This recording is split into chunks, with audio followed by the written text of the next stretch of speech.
But all of that Keith Haring, Basquiat, and Andy Warhol with soup cans, get the fuck out of here.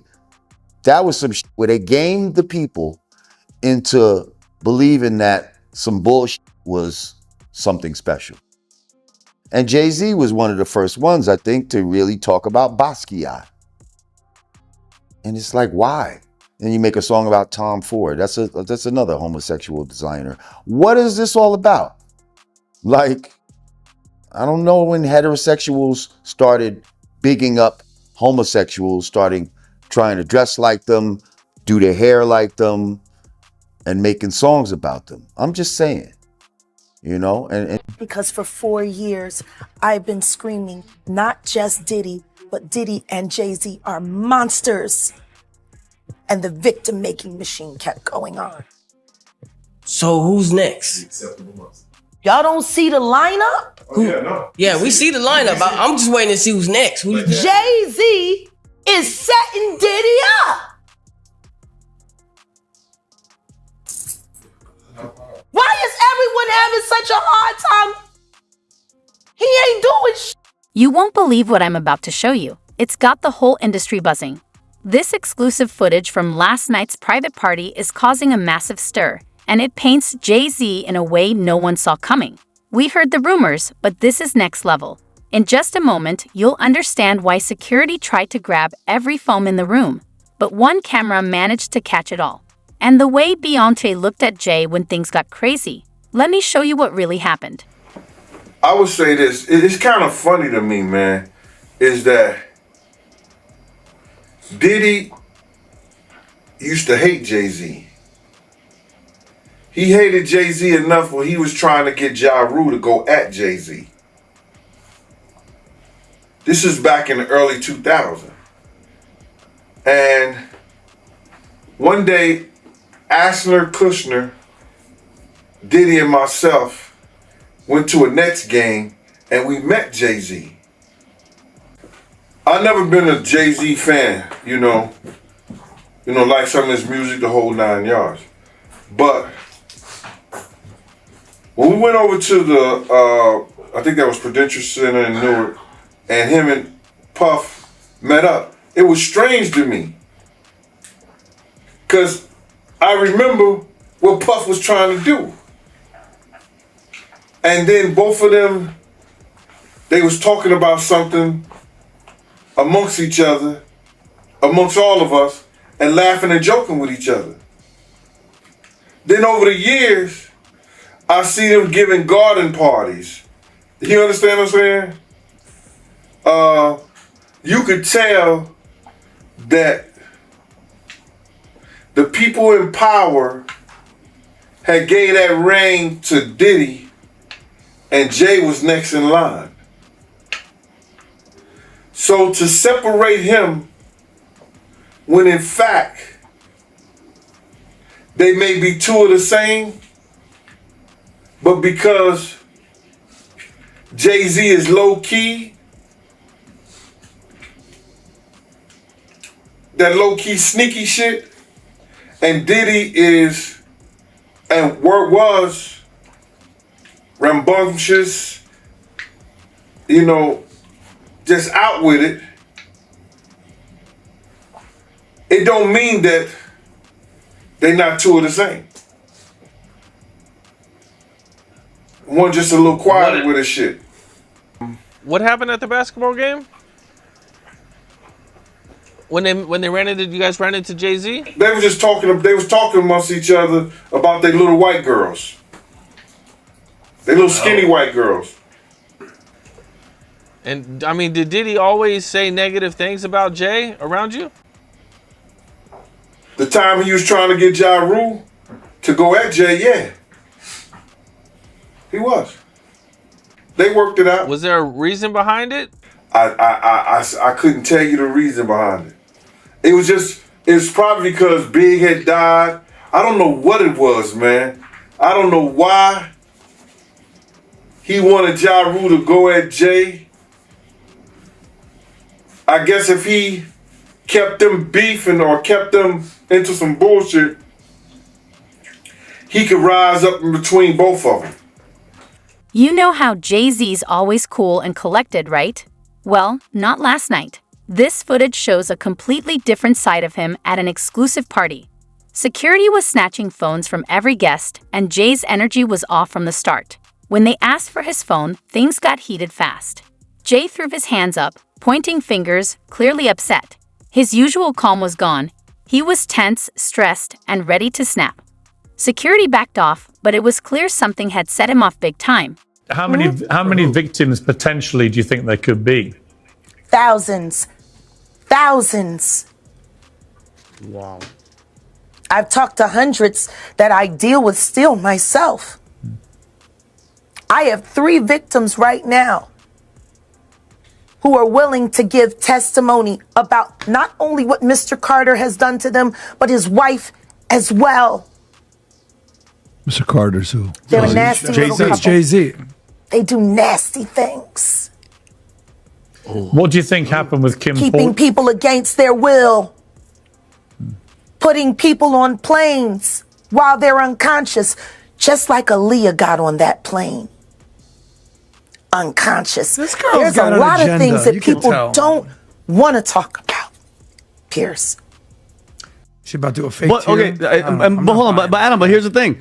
And again, it always sounds crazy and wild until it ain't, because and who knows? She's not credible or lie detector test or whatever. What if she's right? What if all these things that she's seen, because she was a dominatrix. She said she used to work at these parties and tie guys up and whip them and everything like that. She was about that life. So when somebody that's about that life tells you about the life, You giving her a lot of credibility? I'm not. But Adam, where is she coming up with this stuff? She was at these places. She's seen it firsthand. I'm not denying. She was there. If I listen, you can go. Play this clip. Yeah, first. yeah. Okay, Play this clip, then we'll react. Go ahead, Rob. The shocking allegations levelled at Sean Diddy Combs have burst the floodgates on salacious claims about an industry many people believe harboured a monster. Understandably, the internet's ablaze with claims about these events and whether other powerful figures were involved too. Well, last week I interviewed Jaguar Wright, a singer-songwriter who's made claims about Diddy for years. Those claims had already received a lot of attention in the media across many platforms for many years. And that's the thing about platforms. The reality of the modern world is that pretty much everyone has a platform as long as they have something to say that other people want to hear. That's why we invited her on to be interviewed. The people making these claims have an audience with or without shows like mine. Well, Jaguar Wright unexpectedly made several serious allegations about Jay-Z and Beyoncé during that interview. The wildest part? Watch how Jay keeps looking over his shoulder like he's expecting someone any minute. His usual cool, confident vibe? Completely gone. Instead, he's running his hands through his hair and checking his phone every couple of seconds, like he's waiting on some big news. Even security, who usually runs the show at these events, seemed uneasy with Jay's energy. After about 3 minutes of back and forth, yeah, I counted, security finally backed off and let him keep his phone, but the tension was thick. As Jay walked past, you could see the security team exchanging confused looks, and Jay still wasn't calm, glancing around and checking his phone like something serious was up. But wait, because what happened inside the party? That's when things really got messy. While Jay was outside dealing with security, Beyoncé was already on the dance floor, and what she did next had everyone breaking the no-phone rule. Let me show you exactly what went down. Two things can be true at once. Diddy could be an absolute dirtbag, guilty of everything, but also Jaguar Wright could be looking for her 15 minutes of fame. Prior to this week, this month, have you ever heard of this person? I have. So, okay, I don't know where parties you're at with that No, baby. not parties, but she's been in front of the camera for a while. I've never heard of her. Okay. I've been listening to hip hop since, Beastie Boys did Brass Monkey in '86. Yeah. I've never heard of this person. She's now, if you type in Google, if you type in Jag, what's the first thing that pops up? I guarantee you it's her. Not the Jacksonville Jaguars or an actual Jaguar. She's the first thing that pops up. So she's utilizing this 15 minutes of fame, and there she is right there.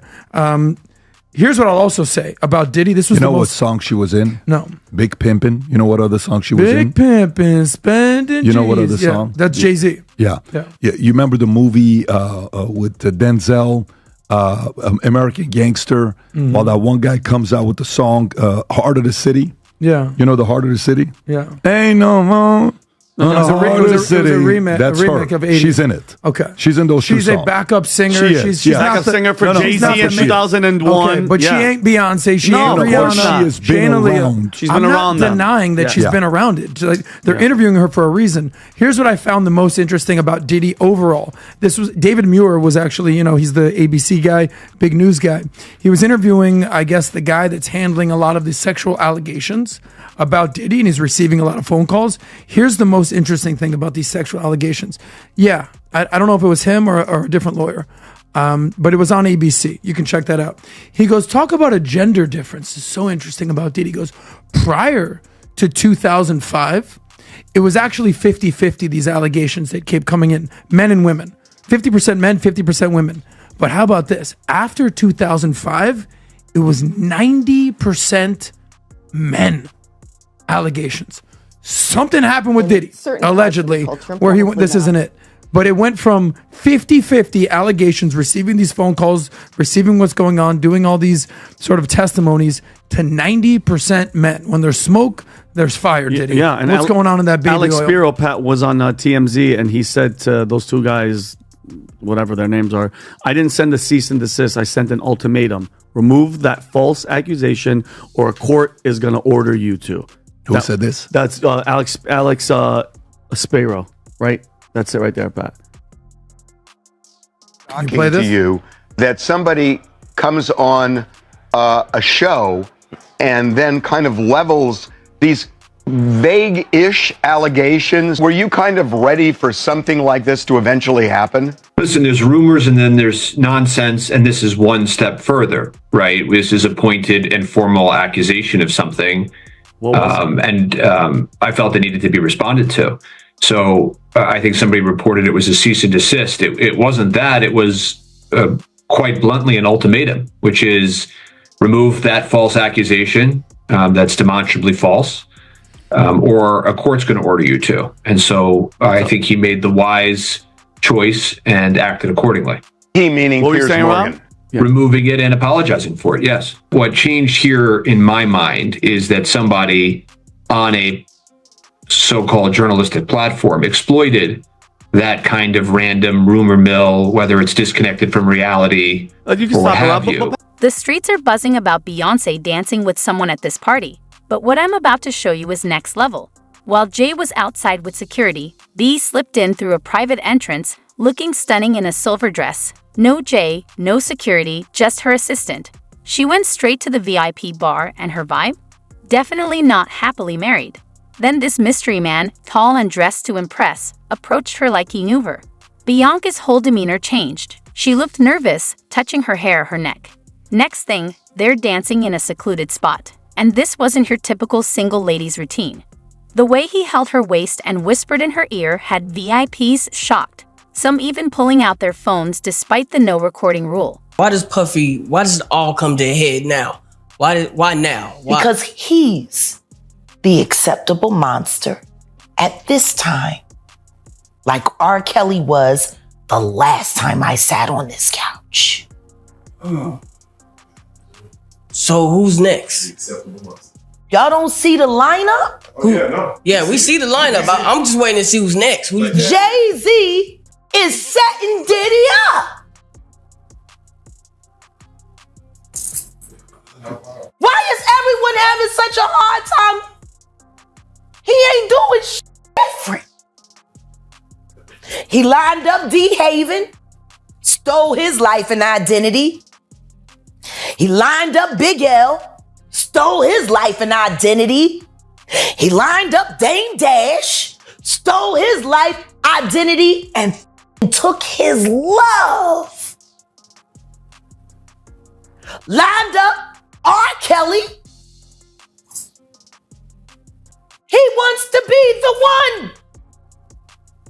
Yeah, shout out D. Haven. He actually hit us up, wanted to tell this story. You need to talk to D. Haven. Yeah, we need to talk to him. I told you that last year when I put you on the phone with him. You did. I want you to think about this. Allegedly, Sean Carter is responsible for enacting Hype Williams to put Aaliyah on a faulty plane to move her out the way as punishment for rejecting him. And so he could level up Beyoncé, who was struggling. Let's just say allegedly that happened. Now I want you to think about 106th and Park with Mary J. Blige. Free, who is a victim of Sean Carter. Yeah.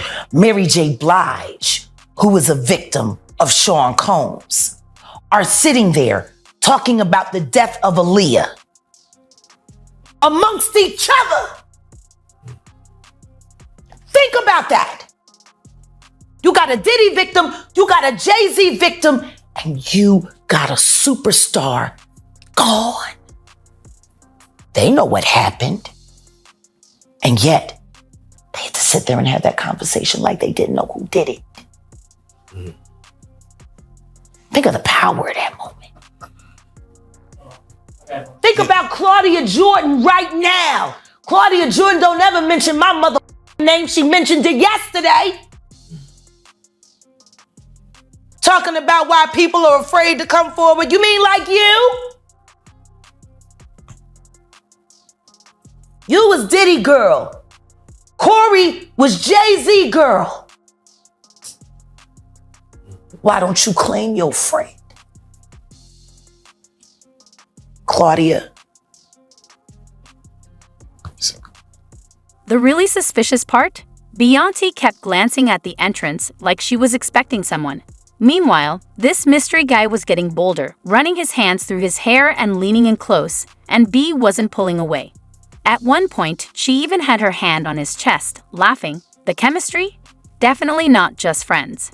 Then suddenly, it looked like they got a signal because they split up fast. The guy disappeared into the crowd right before Jay-Z finally walked in. By the time Jay found Beyoncé, she was back at the bar, acting like nothing happened. But if you look closely, her hands were shaking as she held her drink. But hold on, because this night was far from over. While everyone was focused on Beyoncé, Diddy came in and did something that had the whole VIP section pulling out their phones. Let me show you what happened next. This is where things got really wild. When I say Corey, I'm talking about Kathy White. Oh yeah, that's what I was about to ask. Jay-Z's pregnant mistress, who died of an imaginary fucking aneurysm. Just like the woman who was best friends with Kim and Kimura, who wrote the book Bling and died as soon as it made the bestsellers list. Who the fuck was these people supposed to go to? You can't go to the boss because the boss is fucking you. And the boss's boss don't get no fuck. Can't go to the authorities. They're all bought and paid for. You could try to get a special prosecutor, but they'll just pay somebody to reassign him to another case. Where the fuck you go when you get f***ed over by the industry? Nowhere. That's where you go nowhere, which is where people like me step in. You right, I go to Diddy parties to walk mother out, cause ain't nobody stopping me when I come. So let me ask you, because I look at Gabriel Union, and when you mention things like Jay-Z's time is coming for him, then I look at Beyonce. And I say that, women do have a that country album, and any of you that buy that shit are stupid as shit. You don't give it no trap music with goddamn a holster and a hat. But she remade Jolene. That bitch. I'm gonna tell you the song she should have remade. It's a hit. It would have done great for her. She should have tried it on. Tammy Wynette. Classic. Stand by your man. Don't act like you don't know that now. Remake that. Stand by that. That's a real country hit. Jolene, nice. But it has a ring to it. Stand by your man. Yeah. Whoops you and disrespects you with other like Kathy Coriana White. All right, well, let's do it Who like was this. actually carrying his baby while you was faking it.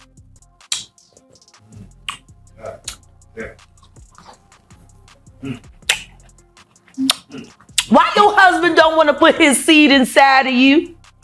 He put it in everybody else. Wild in this world, yo. It's funny, you open up Beyonce's internet, it just gets weird. Beyonce's internet. That's what we're calling That it. belongs to the devil. Unless you calling that the devil, she ain't nothing but an employee. Oh. And half of which dumbass bitch. So, you know, it's funny that it's crazy you say these Why things. don't nobody want to accept that bitch? I think She went and killed the girl Cats.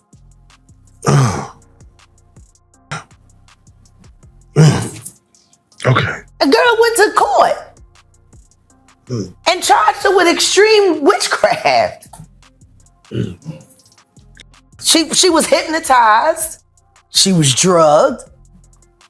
Beyonce came and she was in there eating on her and shit while she was asleep. You know, snacking on his bitch, killing people cats. And guess what? They wouldn't give her the restraining order. They just told her to stay away from Beyonce and work for somebody else. Guess what? She's having a hard time finding work too. Which is interesting because she's a brilliant musician. And she was trained at the esteemed Berklee College of Music. Handpicked by my very good friend, Terry Lynn Carrington, Dr. Terry Lynn Carrington, who put together Beyonce's entire female band, which was Matthew Knowles' idea because he couldn't get Beyonce to stop people. Guess you didn't know your daughter well enough because she just started all the girls. Impulse control issues? I don't know. I'm saying, Sean Carter, you're a piece of shit. Taking Pimp C wasn't bad enough. You just want to go down there and you want to just remove all of the balls from every real gangster in Houston. Why the fuck did that house burn up? Who the fuck goes to their childhood house for a visit and the shit goes up in flames? That was very weird. The next day, within the week? And no, the next day. The next day. And still, no real investigation on how the house just went up in flames. Man. I guess they paid y'all off. Like they paid y'all off for that Astro World. So, let me ask you. Texas politics. Yeah, Texas politics, man. It's that right there. We're gonna talk about the episode, but for right now, I just got to get your take on when we see a Killer Mike win 3 Grammys And get arrested immediately after because Jay-Z paid somebody to him up just so he couldn't have a good night. You, Sean. Hey, man. Weirdo. I don't get no what you got in your head, that Neuralink. You'll never outthink me. Ever. All I do is frustrate your AI. You can't quantify me. You can't even control your wife. You gonna handle a bitch like me. You can't even control that goofy bitch. When Diddy rolled in, no one was ready. Forget Wild. This made his past parties look tame. He showed up with a crew that didn't belong, all in designer suits with tags still on. They pushed through like they owned the place, making security nervous.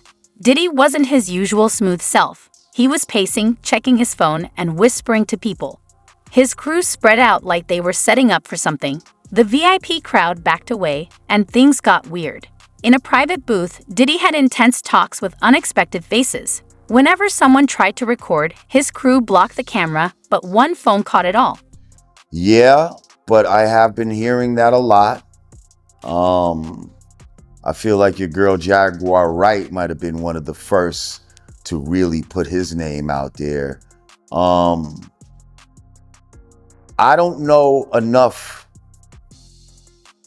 You know, I will say that Jay-Z, if he was doing ill shit like that, he was more quiet about it. You know what I mean? He was more, but then if we be real with ourselves, it was kind of abnormal when he got with Beyoncé. Like, she was pretty young when he got with her. There's rumors that he was messing with Foxy Brown when she was pretty young. You know, so there's a lot of those rumors around. You know what I mean? I don't, you know, yeah. And do you hear little things here and there? You know, I'm not gonna lie. When certain people get to a certain level of fame, I don't know why, but you start to hear little about certain people sometimes. And I don't know how many people are really exempt from it. Because if you really think about most of your top celebrities, black celebrities, rappers, I feel like the ones that are at the top for a long time, I feel like I've heard a rumor damn near about all of them. Not that I've seen anything, but it's always these top motherfuckers. Now, some people will say, oh, well, that's just a hating. It could be. Or it could be that motherfuckers got to join a club in order to get to a certain level. I don't know. I'm not in the club, so I wouldn't know. But it's just a little weird that everybody that goes past a certain point, you'll hear a little. And these be behind the scenes rumors too. This is not just internet shit. This be before the internet existed. You understand? Because it's easy for some shit to fly around now with the internet. But a lot of this shit was pre-internet. And it was getting around. You see? So, makes it a little different. It still could be some bullshit, but I'm just saying, some of these rumors been around about people for a long time. You've been hearing little things about them. And have I heard little shit about Jay-Z? Yup. Do I think that he's trying to emulate himself and present himself as a gay painter, like to look like Basquiat? Yup, I do. I think 50 Cent was right about that. I think that's a code to, especially to white people, that he's approachable, he's cultured, but Basquiat was also bisexual. So is that a code that you're trying to tell these white people too, by trying to emulate this guy? I don't know. The other guests, they were shook. You can see industry execs in the background, whispering, some even leaving the VIP section. Even the bottle service stopped, and you know it's serious when the drinks stop flowing in VIP. Then came the jaw-dropping moment. Diddy got loud, like someone told him something he didn't want to hear. He's standing up, throwing ice, pointing at someone off camera, and his crew starts closing in. That's when the party staff finally stepped in, 3 managers and the head of security.